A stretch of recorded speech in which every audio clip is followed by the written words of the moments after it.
Chennai Stanley அரசு மருத்துவமனையில் மரண மருத்துவர் ஹரிஹரன் மீது நோயாளி தாக்குதல் நடத்தியதாக மருத்துவமனை முதல்வர் காவல் நிலையத்தில் புகார் அளித்துள்ளார்.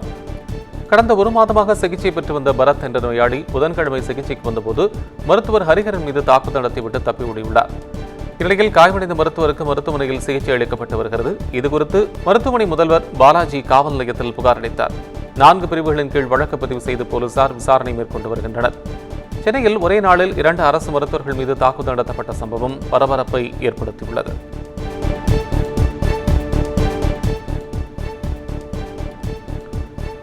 சென்னை ஓபிஜி குழுமம் தொடர்புடைய பல்வேறு இடங்களில் அமலாக்கத்துறை சோதனை நடத்திய நிலையில் 8,38,00,000 ரூபாய் பணம் பறிமுதல் செய்யப்பட்டுள்ளது. கடந்த நவம்பர் 11, 12ஆம் தேதிகளில் அமலாக்கத்துறை அதிரடி சோதனை நடத்தியது. இதில் ஓபிஜி குழும அலுவலகம் மற்றும் அதன் இயக்குநர்களின் வீட்டிலிருந்து 8,38,00,000 ரூபாய் பறிமுதல் செய்யப்பட்டுள்ளதாக அமலாக்கத்துறை தெரிவித்துள்ளது.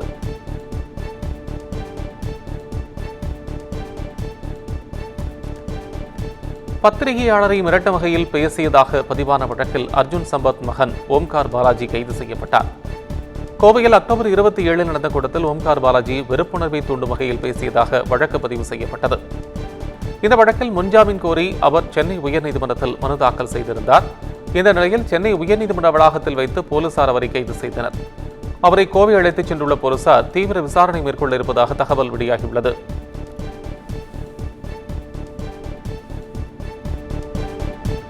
திண்டுக்கல் மாவட்டம் நத்தம் அருகே மணல் ஏற்றி வந்த டிப்பர் லாரி சாலையில் கவிழ்ந்த விபத்தில் ஒருவர் காயமடைந்தார். நத்தம் சானார்பட்டியிலிருந்து ஈஷர் வேன் ஒன்று மணல் ஏற்றிக்கொண்டு கோபால்பட்டி நோக்கி வந்து கொண்டிருந்தது.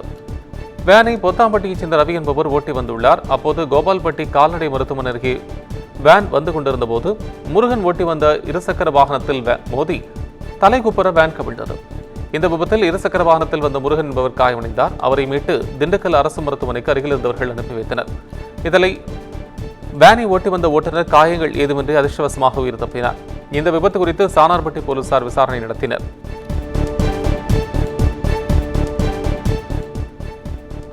சென்னை அடுத்த பெரும்பாக்கம் சுடுகாட்டில் அடையாளம் தெரியாத ஆண் ஒருவர் இறந்து கிடந்தது அதிர்ச்சியை ஏற்படுத்தியுள்ளது.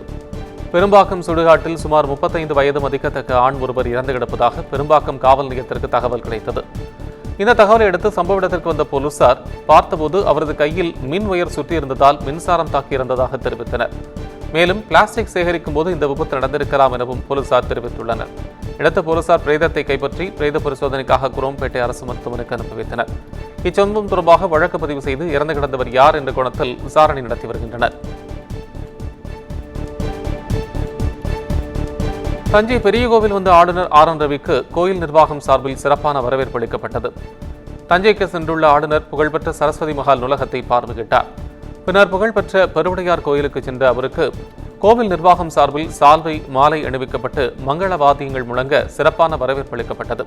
தொடர்ந்து தெற்கு பிரகாரத்தில் உள்ள வாராகி அம்மன் மற்றும் மலர்களால் அலங்கரிக்கப்பட்ட பெருவுடையாரை ஆளுநர் வழிபட்டார்.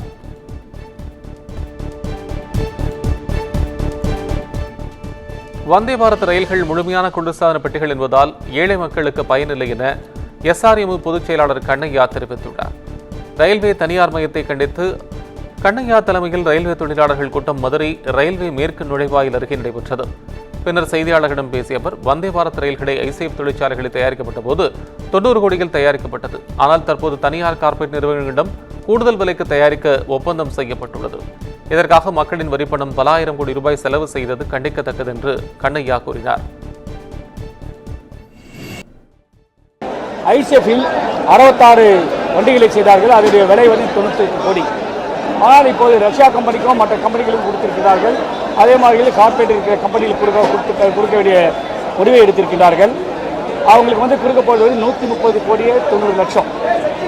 மற்ற கம்பெனிகளுக்கு பிரான்ஸ் கம்பெனி கொடுக்கும்போது அதனுடைய விலை வந்து 200 கோடி.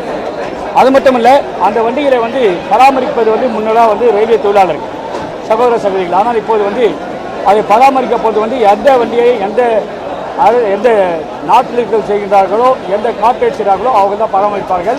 ஆனால் அதற்கு வந்து இருக்கின்ற பில்டிங்கை கொடுப்பது மத்திய அரசு. அதை பராமரிப்பதற்காக அந்த செலவையும் ஒரு 200 கோடி இருந்தால் அந்த 200 கோடி 3% என்ற அடிப்படையில் 35 வருஷத்துக்கு அவங்களுக்கு கொடுக்க வேண்டும் என்ற முடிவினை எடுத்து பல ஆயிரம் கோடிகளை அந்த மத்திய அரசு ஒதுக்கின்றது என்பதை, அதுவும் நம்முடைய மக்களுடைய வரி பணத்தை ஒதுக்கி இருக்கின்றது என்பதை உங்கள் மூலமாக மக்களுக்கு தெரிவித்துக் கொள்கிறேன். மதுரையில் துணை மேயர் வார்டில் பாதுகாப்பு உபகரணம் இன்றி தூய்மை பணியாளர் கயிறு மூலம் கால்வாயில் இறக்கிவிடப்பட்டு தூய்மை பணி மேற்கொள்ளும் காட்சிகள் வெளியாகியுள்ளது. மதுரை மாநகராட்சி 80வது வார்டு பகுதியில் நடைபெற்ற தூய்மை பணியில் தூய்மை பணியாளருக்கு எவ்வித உபகரணமுமின்றி கயிறு மூலம் 30 அடி ஆழ கழிவுநீர் கால்வாயில் ஆட்களை வைத்து தூய்மை பணி நடைபெற்று வருகிறது. கழிவுநீர் குழிகளுக்குள் மனிதர்களை இறக்கி பணி செய்யக்கூடாது என உச்சநீதிமன்றம் உத்தரவு பிறப்பித்துள்ள நிலையிலும் மதுரையில் துணை மேயர் வார்டான ஜெயஹிந்தபுரத்தில் தூய்மை பணியாளர் கயிறு கட்டி இறக்கிவிடப்பட்ட சம்பவம் பொதுமக்கள் மத்தியில் அதிர்ச்சியை ஏற்படுத்தியுள்ளது.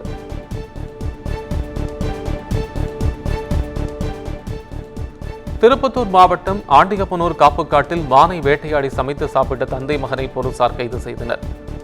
ஆண்டியப்பனூர் காப்புக்காட்டு பகுதியில் சேர்க்கானூர் பகுதியைச் சேர்ந்த ராமமூர்த்தி மற்றும் அவருடைய மகன் முருகன் உட்பட 5 பேர் மானை வேட்டையாடி சமைத்து சாப்பிட்டுக் கொண்டிருந்ததாக திருப்பத்தூர் வனச்சரக அதிகாரிகளுக்கு ரகசிய தகவல் கிடைத்தது. அதன் பேரில் சம்பவ இடத்துக்கு சென்ற அதிகாரிகள் 7 பேர் கொண்ட கும்பலை கையும் களவுமாக பிடிக்க முயன்றபோது 5 பேர் தப்பிச் சென்றனர். இந்த நிலையில் தந்தை மகன் இருவரையும் கைது செய்து திருப்பத்தூர் நீதிமன்றத்தில் ஆஜர்படுத்தி சிறையில் அடைத்தனர்.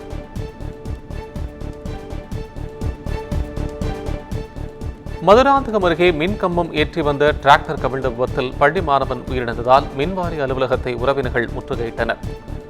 அச்சரப்பாக்கம் அரசு மேல்நிலைப் பள்ளியில் படிக்கும் மாணவர்கள் 3 பேர் காட்டுக்கரணை கிராமம் வழியாக வீட்டிற்கு நடந்து சென்றனர். அப்போது வழியாக எலப்பாக்கம் மின்வாரி அலுவலகத்திற்கு டிராக்டர் மூலம் 6 கம்பங்களை அசோக்குமார் என்பவர் ஏற்றி வந்தபோது மாணவர்கள் லிப்ட் கேட்டு வந்துள்ளனர்.